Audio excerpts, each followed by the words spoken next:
Hello बच्चों, let's first read the question. So question में हमें क्या दे रखा है? Which of the following is or are drawbacks of Thomson's model of atom. तो इनमें से कौन सा हमारे क्या है बच्चों, थॉमसन्स मॉडल के क्या है ड्रॉबैक्स हैं। तो थॉमसन मॉडल ऑफ एटम, तो उन्होंने क्या करा, सबसे पहले एटम का मॉडल एक्सप्लेन करने की कोशिश करी थॉमसन ने। तो उन्होंने इसको किससे कंपैरिजन करा? तो इन्होंने इसको बोला बच्चों वाटरमेलन से कंपैरिजन करा।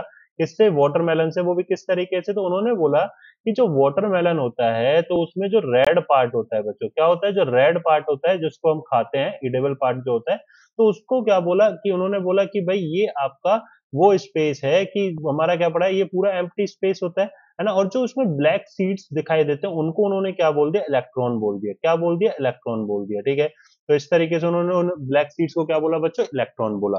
ठीक है, ये चीज क्लियर है। तो उन्होंने क्या करा था कि Thomson consider mass to be the evenly spread across the atom.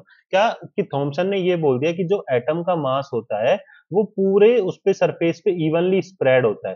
कि जैसे आपका एटम है ना, इस तरीके से उस पे क्या होता है कि बच्चों जो उसका पूरा मास होता है वो हर जगह स्प्रेड है ना। Consider mass to be the evenly spread across the atom, but ऐसा नहीं होता।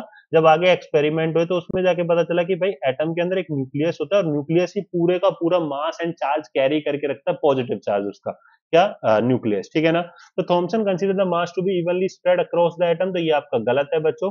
It does not reflect the movement of electron. तो इसने इलेक्ट्रॉन की मूवमेंट के बारे में कुछ नहीं बताया, इसने बस एक चीज बताई कि एटम जो होता है वो ओवरऑल न्यूट्रलिटी शो करता है। क्या करता है? ओवरऑल न्यूट्रलिटी शो करेगा। It does not reflect the movement of the electron, कोई भी बात नहीं बोली, तो ये भी उसकी ड्रॉबैक है बच्चों। ठीक है ना, ये फर्स्ट भी ड्रॉबैक है, सेकंड भी ड्रॉबैक है।